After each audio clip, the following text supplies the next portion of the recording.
Assalamualaikum warahmatullahi wabarakatuh. Halo sahabat-sahabat ngopi seruputan, kembali lagi bersama saya di akun YouTube Imah Channel. Di sini di Ramadan ke-13. Kemarin kita sudah membahas tentang hal puasa. Pada Ramadan ke-13 ini masih membahas tentang puasa. Jadi pertanyaan masih sama dengan di buku yang sama.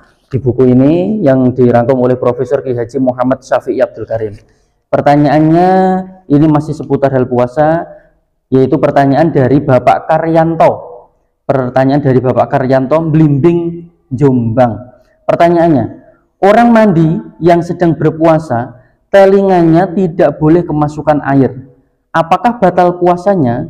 Juga jika telinga ini terasa sakit, lalu dikorek-korek dengan barang misalnya, atau kan tempat dan sebagainya itu, apakah membatalkan puasa? Nah, ini pertanyaannya seperti itu. Jawabannya yaitu adalah yang dimaksud membatalkan puasa yaitu masuknya sesuatu ke dalam organ tubuh yang biasa dimasuki sesuatu dengan sengaja.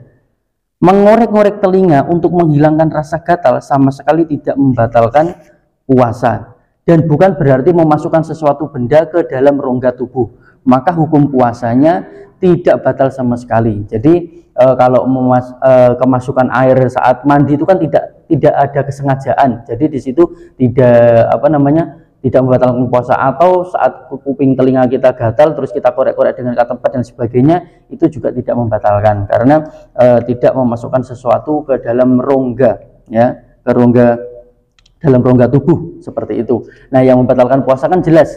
Kalau yang membatalkan puasa itu kan yang sudah jelas kita bisa melihat semuanya kan, ya, yang pertama yaitu adalah makan disengaja, minum disengaja, terus kita melakukan persetubuhan antara laki-laki dan perempuan walaupun itu sama istrinya sendiri, itu juga membatalkan puasa. Dan masih banyak lagi yang lain, mabuk dan lain sebagainya, itu membatalkan puasa. Jadi di situ sudah jelas apa-apa yang membatalkan puasa. Maka dari itu kita dalam saat puasa ini harus yang namanya bagaimana menahan hawa nafsu untuk marah, hawa nafsu untuk melakukan hal-hal yang maksiat, itu semuanya harus diempet, harus ditahan semuanya.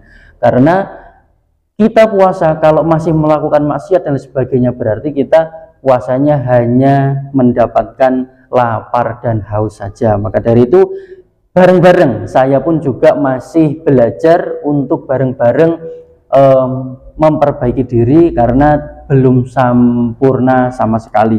Hanya sama-sama mengingatkan, sama-sama untuk berdiskusi.